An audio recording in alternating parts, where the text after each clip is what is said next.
I've now got my gorgeous little bog in here. Anyway, what I'm going to look at here today, real quickly, is how you guys silicone up, how I silicone up. I just want to talk to you about what we've got here. Here is our wooden retainer that takes our glass and stops this from moving. This is not a usual install, all right? We're kind of playing this one by ear today. So, you know, bear with me when it comes to this. Don't say, oh, you're doing it wrong, mate, because let's face it, the rule book for this sort of job hasn't even been made yet, has it? What I'm going to do is our silver track for our actual shower screen is going to come up here. It's going to make a watertight seal down here and make this good. When the silver track stops, what we're going to do is we're going to carry that on up with like a little bit of trim or something like that to make that bit good there. And I will be doing the quadrant shower tray install in a video. Who knows, that might be out on Saturday because that's going to be a little bit of a longer vid. But what I want to talk to you about today is something I've covered in videos before, and that is siliconing up. What I do, how I get ready, how I do it, and then I want to see in the comment section below, guys, how you guys do it. So let's get on with this video. See you in a sec. Hold tight. Right, so siliconing again is kind of one of those, it's one of those jobs that a lot of guys are going to use their finger, and if nowadays with the sorts of silicons we have, it used to be a problem that did because it would get bacteria into the silicon because you've been picking your bum hole with it, and that would get into the silicon, and over time you get like black marks and stuff like that come up. Even though that can still happen to silicon for other reasons, not just because of our manky fingers. I use a multitude of tools really when it comes to this. Most of the time I use the Bead Easy Seals. I've actually got 2 of them because I lost my set and did what we always do, went down and bought another set and then found my old set. I think Unibond make one as well, they make a certain one, it's like a little red one. I like the BDEC ones because they're easy to clean, okay? I usually use a little bit of WD-40 if we get anything on there, because when you finish using one of these, you want to give them a clean off, put them back in their box and they're ready for the next time you use them. Also, they don't get stuck together. As you can see, I've used this is black Hippo on here.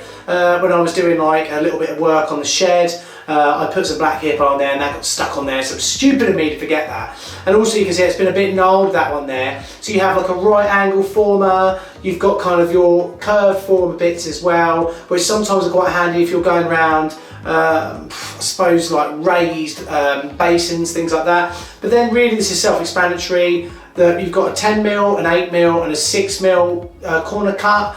And then obviously you've got larger sizes on here, so we've got a 21, 14 and a 16mm, and then you've just got a standard round off on there, but you don't really use that very often. As you can see, it's not a right angle, so it's quite hard to use that. The rest of these are all right angles. One other thing I'd say about them as well is a lot of the time people say, we've got a taper on here, you can see that, like a tapered back, and a lot of people will run that like that. The good thing about doing it like that is that it does push more silicone into the joint, but I prefer doing it the other way. I still get loads of silicone in the joint, I've just got my way of doing it. That's the thing. What I was going to say at the start of this video is siliconing is more about your personal preference. The one thing that is universal to siliconing is the preparation that goes into it. You must make sure that the surface that you're about to work on is fully clean. And also a lot of you guys, a lot of people are going to say, oh, it can't be wet, and bloody hell, you're right, but that doesn't mean that when you're doing your cleanup, say an hour before you do your siliconing, I like to get like a wet sponge, especially if I've been doing tiling on a job. And I've done the tiling here on this job. This is actually my gaff. So look, get a sponge that is not wringing wet or anything. I mean, look, this is light. There's no, all it is a bit damp. I like to run that round, make sure that I've pulled everything out. The thing is with the wet sponge, little bits of dust are much more likely to cling to that. Then what I'll do is I get my trusty blue roll, which is something that we use loads of when we're doing siliconing. Always have blue roll about. The thing is look at my blue roll. Bums. Getting low on that, so I am going to have to get up the supplies and grab some. Actually, I forgot to go when I went this morning. The other thing as well is once you've done that, it doesn't hurt to run a hoover around the area that you're working on, but at the same time watch out because there's obviously sharp edges on the end of like a metal hoover bit if that's the end you're using. Make sure that you don't scratch any of like the sort of lacquered layer that you've got on here. A lot of things that videos don't tell you is don't buy a cheap gun. It doesn't matter how much silicone you're going to do in your life. If you're a young person or you're an old person, you've just bought a new house, it's handy to have a gun like this. They're about, I think this one's about 15 quid as opposed to 2 or 3 quid. But this is a nice proper gun that's going to get you a really good flow of silicone coming out. I must have had this absolutely years, this gun. So it's 10 quid that I've only ever spent once. Those bloody other ones you get, they just fall apart, they rattle about. Also, most of them aren't long enough to take when you've got an extra free one. So we've got Dow Corning one here with some extra free on the end. And you end up having to cut like the ring off before you get to the plunger to try and fit it onto your silicone gun. You just look like a moron. And we don't want that, do we? So the next thing is get yourself a Stanley knife. Whatever you do, don't grab it like this and try and cut it off like that, because look, it might come through and bang, I'm gonna cut myself. Blood everywhere, gonna die. Safe way to do it is that movement, okay? That's all you need to do. I know this is seriously basic, but I once watched my apprentice try and sharpen a pencil that way, okay? Sometimes it's the basic stuff that stops you having to go to A&E. I'll just get that like that, and you watch, look, how safe is this? There's no risk of me hurting myself doing it like that, okay? And one thing I would say as well, when that comes off, it's going to fall face down. It's like buttered toast. For some reason it knows which way is upright, and it knows that that's the way it's going to go. But that's life, that's what all people say. Right, the next thing you want to do is select how large you want. Now whatever you do, I'd recommend that you don't cut across, like straight across. Try to cut like a taper, or think of it as not a 45-degree angle, but maybe a tiny little bit shallower, like a 30 or 40-degree angle. So when we cut it, and try to aim so you've got somewhere in the region of about an 8mm hole sticking out the end. I always find that's kind of a manageable amount, okay? So we've now got our little beast ready like so. Load it up in here. Just have a little squeeze up, see where we are. Where are you? Here we are, there we go, like that. The great thing about these guns as well is as soon as you click off, look, we don't have that constant run of silicone still coming out. So when you lay it down onto your pad, what I would say is you have a little pad that's almost like the landing area for your silicone gun when you're not using it, just in case anything comes out and goes on the floor itself, okay? So let's put that down there on my pad. So let's have a look at this. Right, so here is the area that I want to be siliconing. I've already cleaned it out, okay? We've got a little bit of dust down here, but that's not affecting what we're actually doing. So that is pretty much where we're going to be going. Got this glass window bit here, like I said a minute ago. I'll talk to you about this part in the next video, or maybe at the end of it, okay? Right, so I tend to do one side at a time. Get that right in there, this one, like that. Just get that started properly. There we go. You guys might notice as well, I am a bit like siliconing. I'm the same with soldering as I am with silicone. I like quite a chunky silicone bead. I like to know that it's going to hold and that we're not going to have any problems. And that is literally why I have it like this. That's why I have these bead X. If I want, let's just start off with the 12mm, see what it looks like, and then just run a little bit off and see how we get on. I'm just going to pop that in here like so, just at the back like that. Drag it forward. Then like that. Wipe off your excess. Like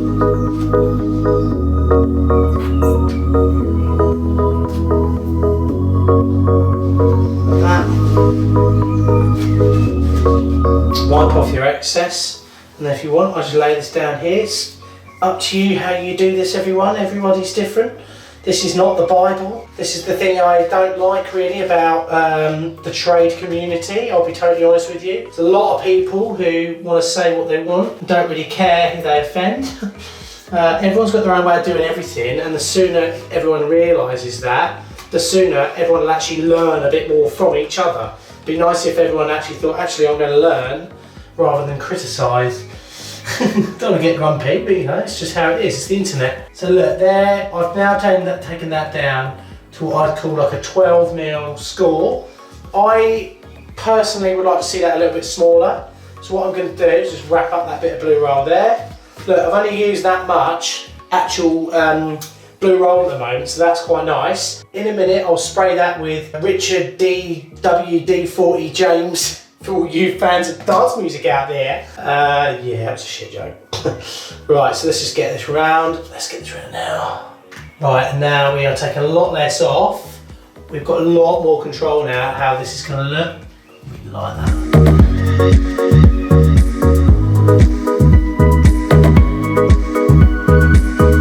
Okay, look at that, how quick that was. Now we've got a really nice, uniform, proper seal that we know has run perfectly into our joint. And the other thing I really like about these is you can kind of cut silicone off.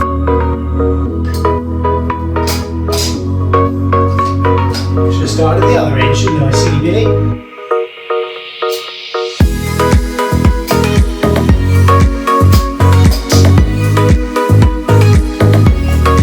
See the way I draw off, I always try and lift my nozzle up in the direction that I'm siliconing or in the direction of the silicone, one way or the other. If you lift it up and take it over this way, you're going to get a little bead just sat there, and that's another little thing you've got to clear up. I've been reduced to shell, everybody.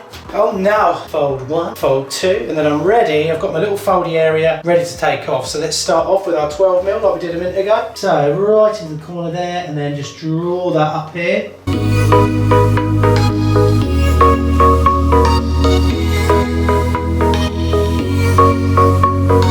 Just want to say as well, guys, to be extra safe as well, I have put a big fat bead of hippo down there, silver clear hippo, that is actually bonding the whole shower screen. So it's kind of fully already installed, if you know what I mean, but we're just doing that to be sure. It's my own gaff, I don't exactly want to leak, do I? And let's face it, I don't want to leak at anyone's bloody gaff. Who does? Right, so I've taken that one off there, and now I'm happy to bring it down to 10mm.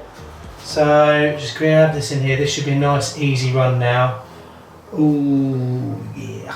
I'm just going to pull that one off like that.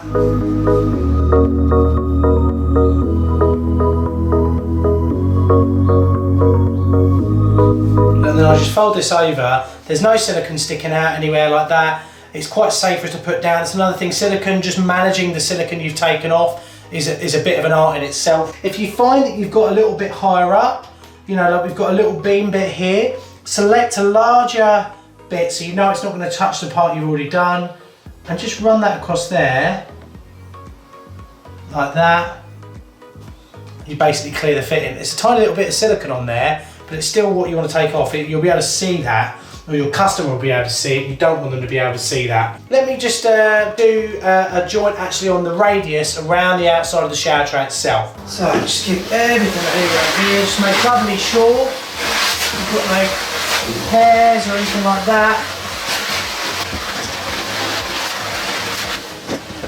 Because there's cuts on here, I might have to use my silicone to effectively not just seal, but also make good. It's not just an aesthetic. See, we've got quite a lot of dust on here as well. It might be a good idea as well for us in a minute to just give this a quick rub up like that. That is quite dusty. Right, so I've got quite a large bridge to make there, so we might have to do a fairly chunky cross section. We'll have a look in a minute. But let's just get it on, see how we go.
Guys, you probably noticed the one downfall of using Bead X is obviously as you go over a tile joint you get that little ripple in your silicone as well, but it's all to do with personal preference and I actually quite like it.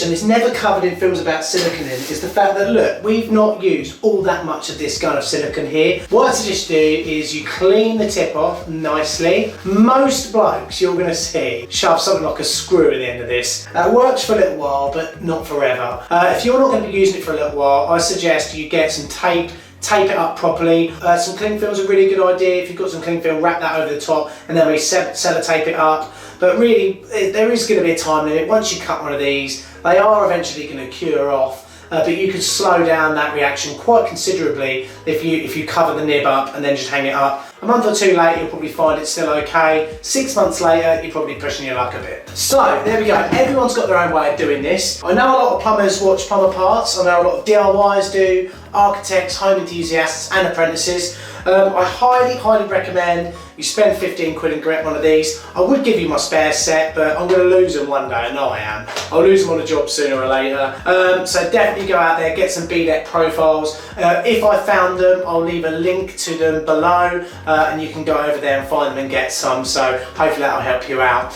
I hope you enjoyed the video, guys. Please comment below your method of doing it. If you think I've done something wrong, or if you think that there's a better way I can improve my method, I'd love to learn from you guys as well. But there's no need to be knobheads while you tell me about it. We're not on the internet, okay? We're actually talking to each other as adults, so please remember that as well. Have a great day. Please follow us over on Instagram. We'll do lots of Instagram stories. By all means as well, follow us over on Facebook, Snapchat and Twitter as well. And of course, subscribe to our videos. I hope you've enjoyed this little midweek Wednesday beast, and I'll see you in our next video that will hopefully be this weekend, and I'll see you soon. Remember, I love you all, and hold tight. Mwah. Peace.